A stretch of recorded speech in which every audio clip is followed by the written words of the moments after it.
There was once a holy man whose name was Rabbi Adam. He lived alone in a small hut in the forest where he studied the Torah day and night. In this way he had gained knowledge of many mysteries and thus attained great powers. But he used these powers only to serve the ways of righteousness, for his soul was very pure. In those days there was also an evil sorcerer in the league with Samael, who discovered, through his knowledge of the stars, the existence of the Book of Mysteries and even the location of it. This fabled book contained all of the celestial mysteries, and by reading it, it was possible to penetrate great secrets of knowledge. But because of the spell that the angel Hadarniel had cast, it was impossible for the sorcerer to enter the cave where the book was hidden in order to bring it out. For only one of the pure souls who had fled from the garden before the sin of Adam and Eve could remove the book from that place. And in every generation there was only one such soul to be found. So it was that the evil sorcerer searched in the stars and discovered that the pure soul in that generation was Rabbi Adam. And the sorcerer thought of a way to trick Rabbi Adam into turning over the sacred book to him.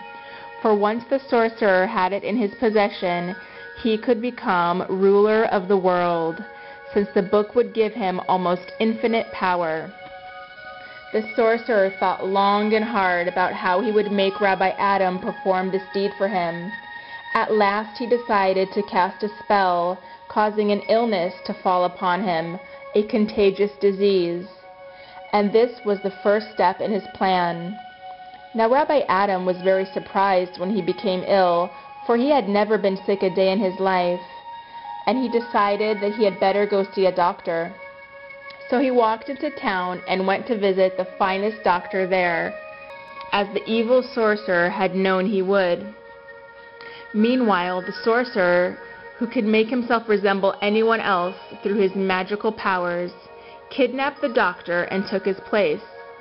And when Rabbi Adam came to see him, the sorcerer warned him that the disease was quite contagious, and that he must go to a very remote place so as to not endanger others. Naturally, Rabbi Adam did not want to bring harm to anyone else, so he obeyed the order. And the sorcerer saw to it that this distant place was near the cave where the Book of Mysteries had been hidden. Rabbi Adam vowed to remain in that desolate place until he had been cured of his illness.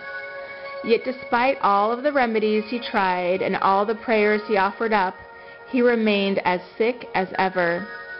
Then one day a wanderer came to the hut where Rabbi Adam lived. Rabbi Adam covered his face and told the man to depart because of his illness. But the man, who was the evil sorcerer in another disguise, said he knew of a cure for it. Now Rabbi Adam was very encouraged to learn that there might be a cure, for while he remained in that isolated place, he could not assist his fellow Jews. So he listened to what the wanderer had to say. Thus he learned that the old man wanted him to enter a nearby cave to retrieve a certain manuscript preserved in a golden casket, and in exchange the wanderer would cure him of his disease. Rabbi Adam vowed to do as the man had asked, and the evil sorcerer passed his hand over Rabbi Adam's body, and he was healed. Now Rabbi Adam wondered greatly at the powers of this man, but at the same time he was very grateful that the disease had been cured. Then the wanderer led him to the cave in which the book was hidden. But before Rabbi Adam entered it, the wanderer said, "Remember, you have vowed to give this book to me, and a holy man such as yourself would never break a vow. Also, you must not open the book at all, nor read from it, for it does not belong to you, but to me." So Rabbi Adam crawled into the entrance of the cave to search for the book. At last he found it, concealed in a crevice, and when he held it in his hands, he sensed at once that it was sacred.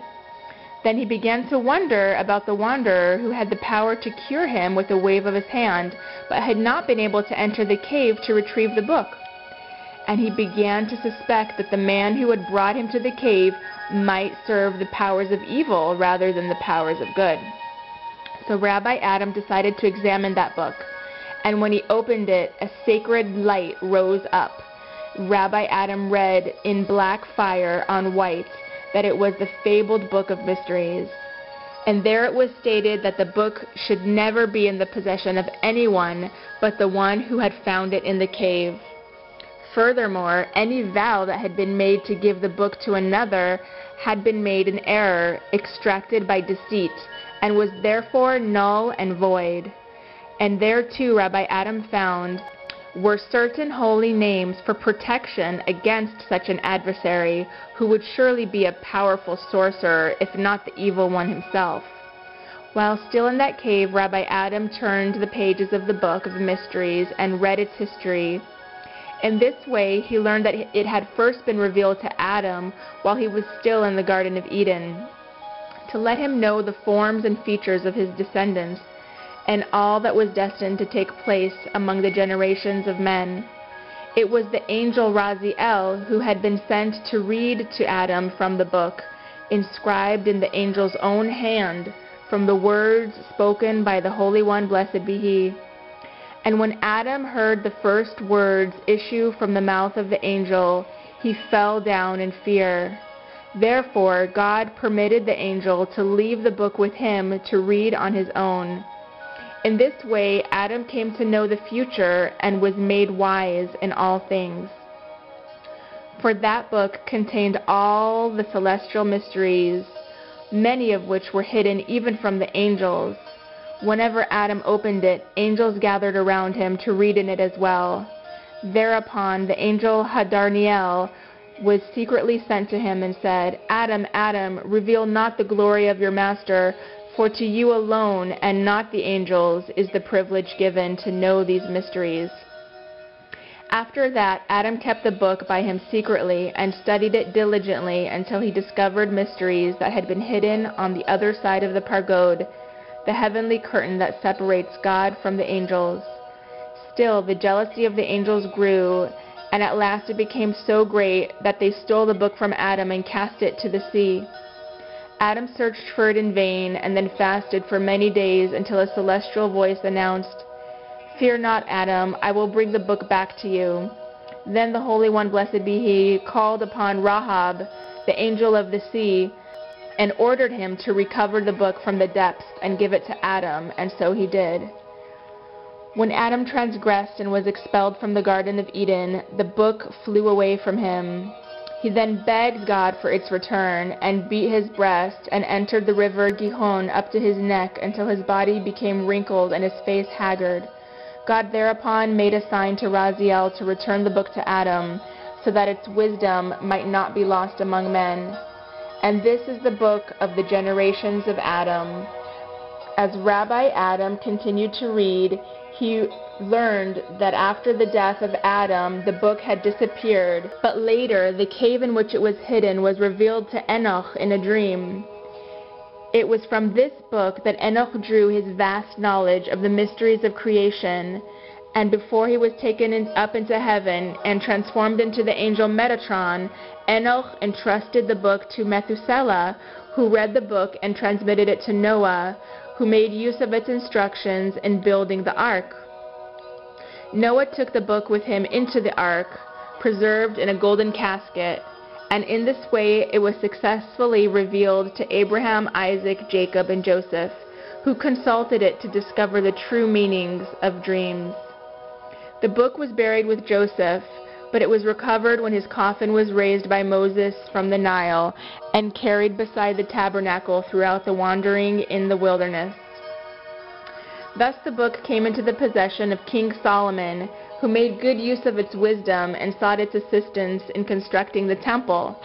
However, the book again disappeared after the destruction of the temple in Jerusalem, and it was presumed to have been lost forever. So believed all of mankind. But Samael, the evil one, knew the Lord had commanded the angel Hadarniel to conceal the book in the cave, allowing only the pure souls born among men to take it from that place. After they had read it and made its knowledge known, they returned the book to the cave. In this way it had come into the possession of great sages, such as Shimon Bar Yochai and Rabbi Isaac Luria, known as the Ari, who revealed some of its infinite truths in their teachings. For in every generation, some long-hidden truth is finally permitted to be revealed.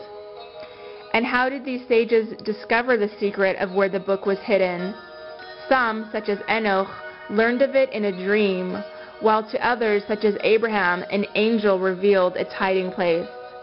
Rabbi Adam also read the list of those who were destined to open the book, and there he found his own name, along with those who would illuminate the world in future generations, including the name of his successor. After he had read in the Book of Mysteries, Rabbi Adam understood that it had been his destiny to acquire the book in that cave, and he was quite certain that the wanderer who had brought him there had known this, but had concealed it from him in the hope that he might take possession of the book. And Rabbi Adam thanked God that he had decided to examine the book and not brought it out unopened, as he had been told to do. No sooner did Rabbi Adam emerge from the cave with the book than the man approached him with his hand outstretched and said, "Why did it take you so long? Was the book so hard to find? Here, give it to me." But Rabbi Adam refused to part with the book, and nothing the man said convinced him to change his mind.